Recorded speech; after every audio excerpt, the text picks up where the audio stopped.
যে কোনো খাবারই খাই না কেন আমরা আমাদের ইচ্ছে থাকে খাবারটা যেন সুস্বাদু এবং মজাদার হয়।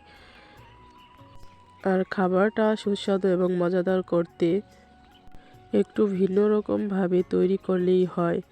আমার মনে হয় যে ভিন্ন রকমভাবে তৈরি করলে টেস্টটা দ্বিগুণ বেড়ে যায়।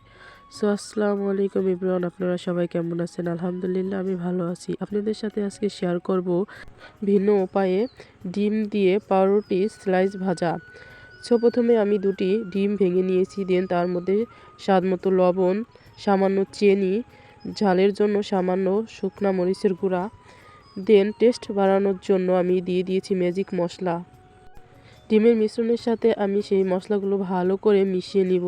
মিশানো হয়ে গেলে ডিমের মিশ্রণটি আমি সাইডে রেখে দিব। দেন নিয়ে নিব পাউরুটি স্লাইসগুলো।